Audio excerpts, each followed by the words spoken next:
Hello students, हम देख रहे हैं कि मेटल्स जब ऑक्सीजन के साथ रिएक्ट करती है तो जो उसकी प्रॉपर्टीज़ होती है, रिएक्शंस होती हैं, वो क्या क्या होती हैं, तो वो हम इसमें देख रहे हैं।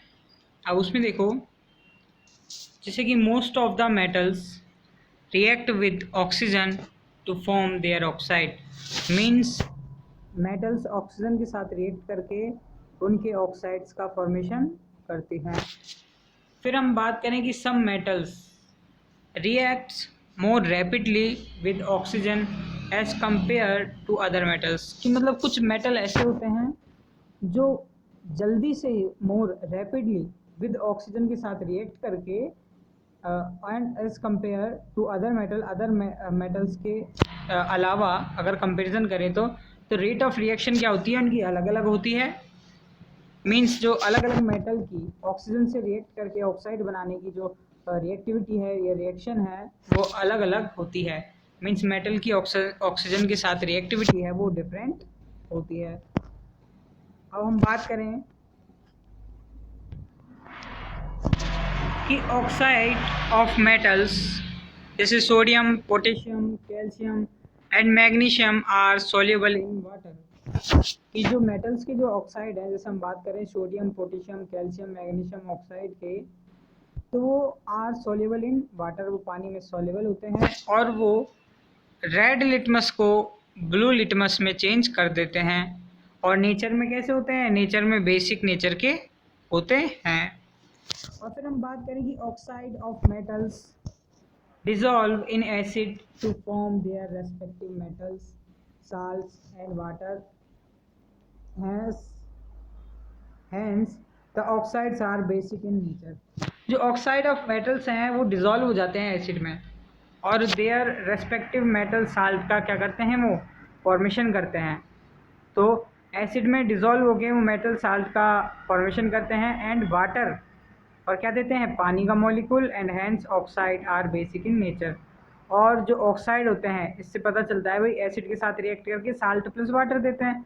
अब एसिड के साथ हमेशा बेस ही रिएक्ट करके साल्ट प्लस वाटर देता है, तो इसीलिए जो हमारे ऑक्साइड ऑफ मेटल है उनका नेचर भी कैसा हो गया, उनका नेचर भी बेसिक हो गया। अब हमारा जो नेक्स्ट देखते हैं टॉपिक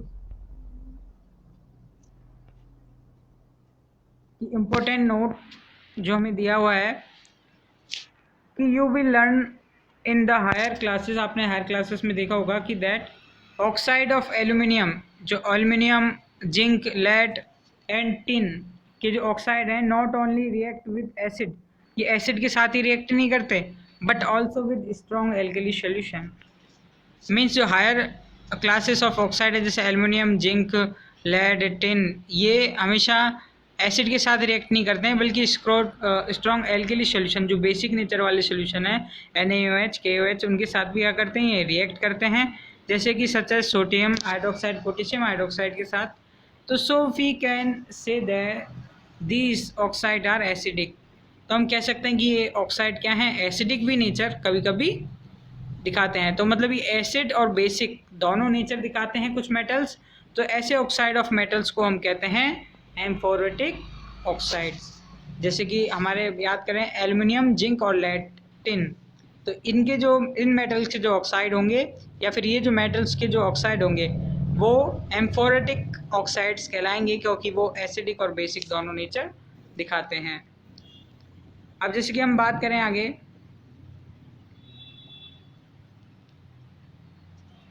कि यहाँ पे वैन कॉपर वेसल्स, जब कॉपर के जो वेसल्स हैं एंड ब्रास वेसल्स है ना, कॉपर मतलब हमारा तांबा और कांसा, ये जो वेसल्स होते हैं, बर्तन होते हैं, अलॉय ऑफ कॉपर जिंक, मतलब कॉपर और जिंक से मिलकर बनाया है हमारा ब्रास। और कॉपर तो प्योर है ही तो भाई, अलॉय किसका किसका है, कॉपर और जिंक का। तो आर एक्सपोज टू, जब उनको मॉइस्ट एयर में खुला रखते हैं लॉन्ग टाइम तक, तो they get coated with greenish deposit commonly. तो उनके ऊपर हरे रंग का एक पदार्थ छड़ जाता है जो क्या कहलाता है, हरे रंग की, जो बेसिक कॉपर कार्बोनेट, जिसे कॉपर कार्बोनेट कहते हैं। Actually it is a combination of two salt, ये दो साल्ट्स के कॉम्बिनेशन से बनता है, एक तो कॉपर हाइड्रोक्साइड के साथ एंड कॉपर कार्बोनेट के मिक्सअप से बनता है, बेसिक कॉपर कार्बोनेट। तो it is form by the slow action of oxygen, तो ये ऑक्सीजन की स्लो एक्शन से बनता है। Water vapour and carbon dioxide gas present in the air, the following chemical reaction take place. जब हम बात करें दो कॉपर के मॉलिक्यूल ऑक्सीजन H2O CO2 जब कॉन्स्टिट्यूएंट ऑफ मॉइस्ट एयर जब ये मिलते हैं तो बेसिक कॉपर कार्बोनेट जिसका फार्मूला हमको दिया हुआ है बेसिक कॉपर कार्बोनेट का CuOH का होल ट्वाइस CuCO3, तो बेसिक कॉपर कार्बोनेट का ये फॉर्मेशन करता है। तो इस तरीके से जो हमारे मॉलिक्यूल्स हैं जो बेसिक नेचर ऑफ बात कर रहे हैं मेटल्स के ऑक्साइड का, तो इस तरीके से basic nature of the metal oxide हमको रिप्रेजेंट करते हैं। तो इसकी जो रिएक्टिविटी है हम देखेंगे अपने और आगे देखेंगे हमारी नेक्स्ट क्लासेस में।